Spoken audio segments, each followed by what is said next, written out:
we look at the budget from an innovation perspective, I think it did deliver in a number of areas, and they're probably more key areas. So not that big holistic delivery that maybe we were hoping for, and where those dollars actually stream through to may be that top end of town or very targeted, winners maybe that the government is focusing on.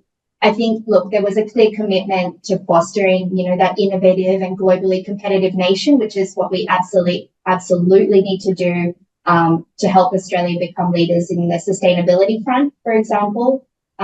We saw most of this outlined in the $22.7 billion Future Made in Australia package, as well as there was continued investment, as I said, in the R&D Tax Incentive, which is where my passion really lies, as well as other federal government grants. When looking at it, as a whole, these measures really do show strong support for clean energy, green economy transition, and they really present us an opportunity for Australia to capitalise on its competitive advantage in the renewable energy and natural resources space.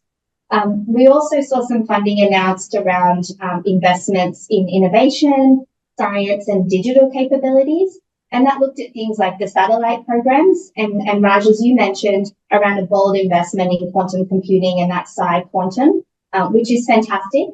But we'll wait to see a little bit more around how that actually rolls out.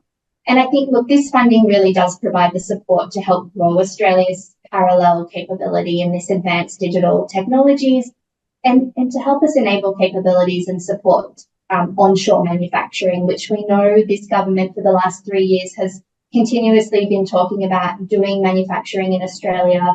It goes to what you were saying before, Raj, about issues we had during COVID, Australia being able to source things and really having our own presence and that sovereign manufacturing capability. So look, Dinesh, I think it was an interesting budget from an innovation perspective. I think there was absolutely some great things delivered, but now we need to see it all get put into practice, which is really important as well.